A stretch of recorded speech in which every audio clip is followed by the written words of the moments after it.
आज हम पढ़ेंगे वैद्युत फ्लक्स के विषय में। वैद्युत फ्लक्स का मतलब होता है कि किसी भी क्षेत्रफल से, किसी भी एरिया से अभिलंबवत जितनी वैद्युत बल रेखाएं गुजरती हैं, उन्हीं की संख्या को हम कहते हैं उस तल से गुजरने वाला या उस तल से बद्ध वैद्युत फ्लक्स।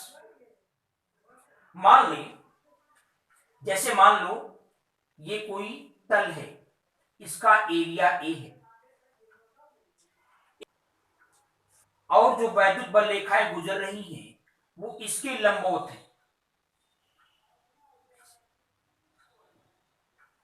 इसके लंबवत है। तो इससे गुजरने वाला जो वैद्युत फ्लक्स होगा फाई ई, वो होगा ई इंटू ए। थोड़ा इसको एक बार और समझे। जो ए की परिभाषा है वो इस प्रकार से भी है कि अगर मान लो ऐसे वैद्युत बल रेखाएं गुजर रही हैं इस तरह से,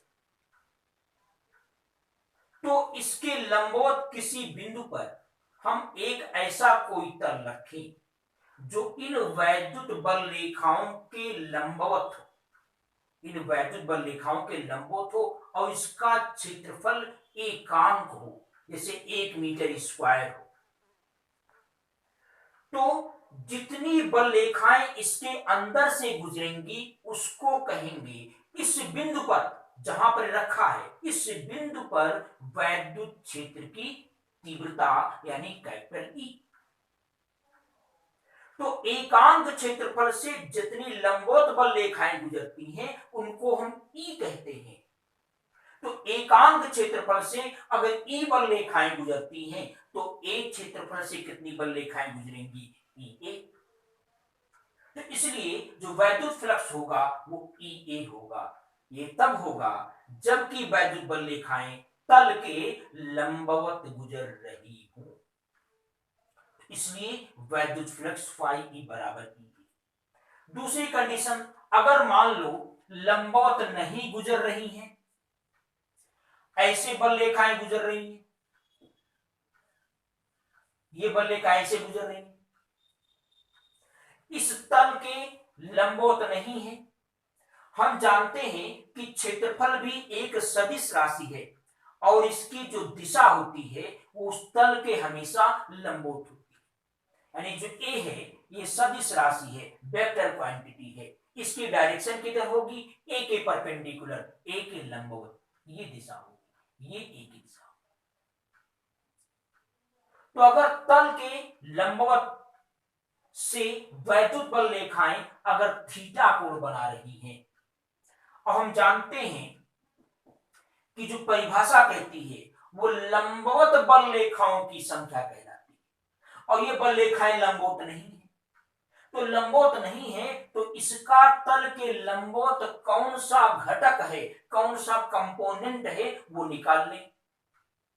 तो अगर इस दिशा में वैद्युत क्षेत्र की तीव्रता ई है तो इसका इस दिशा में जो घटक होगा वो क्या हो जाएगा, ई कॉस थीटा। तो जो ई कॉस थीटा होगा वो तल के क्या होगा, लंबवत होगा। इसलिए इस तल से गुजरने वाला जो वैद्युत फ्लक्स होगा फाई ई हो जाएगा ई इंटू क्या, sorry E cos theta into area A, या ऐसे लिखेंगे E A cos theta. E A cos theta हमने पढ़ा है कि A dot B is equal to होता है ए बी कॉस थीटा। तो ई ए कॉस थीटा को ऐसे भी लिख सकते हैं E dot A phi E बराबर, ये संपूर्ण सूत्र आया या ये वाला आया, इससे ये आ सकता है। कैसे, जरा चेक करें। यहां पर इस क्षेत्रफल का जो सदिश है उसकी दिशा ये होगी, ये दिशा होगी ए की, और ये और जो ई है वैद्युत क्षेत्र की तीव्रता, इनके बीच का एंगल कितना हो जाएगा, 0, क्योंकि दोनों एक ही डायरेक्शन में। जब इनके बीच का एंगल 0 होगा तो यहां लिखेंगे हम ई ए कॉस 0, और कॉस 0 की वैल्यू 1 होती है, तो हो जाएगा खाली ई ए अर्थात ये। अब देखिए, अगर हमें किसी कर्व सरफेस का निकालना है कि कर्व सरफेस ये मान लो है, इसका एरिया मान लें कैपिटल ए है, इस कर्व सरफेस से कितना इलेक्ट्रिक फ्लक्स पास हो रहा है, कितना वैद्युत फ्लक्स पास हो रहा है, तो क्या करेंगे, यहां पर एक छोटा सा आप क्या ले लें, क्षेत्रफल सदिश। क्षेत्रफल सदिश की दिशा हमेशा उसके तल के लंबवत होती है, तो इस क्षेत्रफल सदिश की जो दिशा होगी वो डी ए इस डायरेक्शन में, और इस, तो देखें यहां पर हमने एक छोटा सा इसका एलिमेंट लिया है, वेक्टर एलिमेंट, यानी क्षेत्रफल सदिश डी ए। डी ए की जो डायरेक्शन होगी वो हमेशा उसकी लंबवत होगी, और यहां पर इस पॉइंट पर जो ई की दिशा होगी वो ऐसी होगी, इस दिशा में ई होगा, ये ऐसे होगा, इनके बीच का एंगल मान ली थीटा है। तो इस छोटे से एलिमेंट से पास होने वाला, इस छोटे से जो क्षेत्रफल सदिश है उससे पास होने वाला जो वैद्युत फ्लक्स होगा वो कितना हो जाएगा, ई डॉट डी ए। जैसे वहां पर हमने पढ़ा था ई डॉट ए, वैसे यहां पर हो जाएगा क्या, ई डॉट डी ए।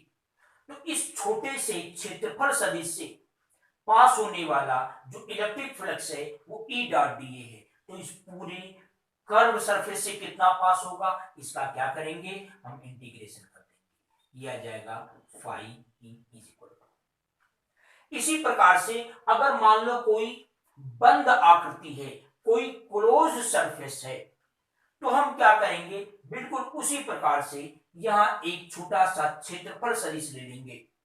क्षेत्रफल सदिश की जो दिशा होगी वो इसके तल के लंबवत होगी, और यहां पर ई की दिशा मान लो ये है, ई की दिशा है।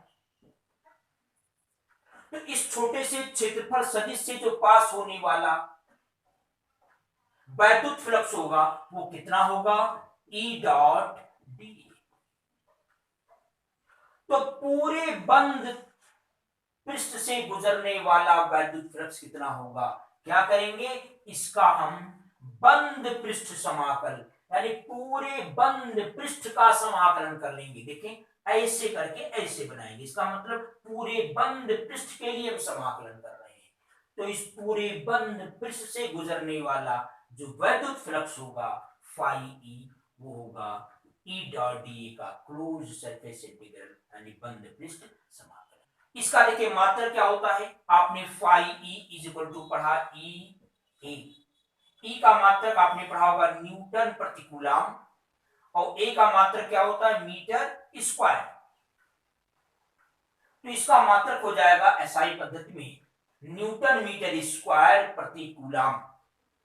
अगर इसका हम विमीय सूत्र लिखें, डायमेंशन फार्मूला लिखें, तो न्यूटन का होता है mlt पर पावर -2, मीटर स्क्वायर का होगा L पर 2, कूलम, कूलम जानते हैं, कूलम बराबर होता है एम्पियर गुणे सेकेंड। तो यहां हो जाएगा A और T, इसको जब सॉल्व करेंगे m L देखें, 1 पावर 2 पावर 3 पावर हो गया, T पर -2 पावर, 1 ऊपर जाएगा तो -3 पावर बन जाएगा, और A पर पावर -1।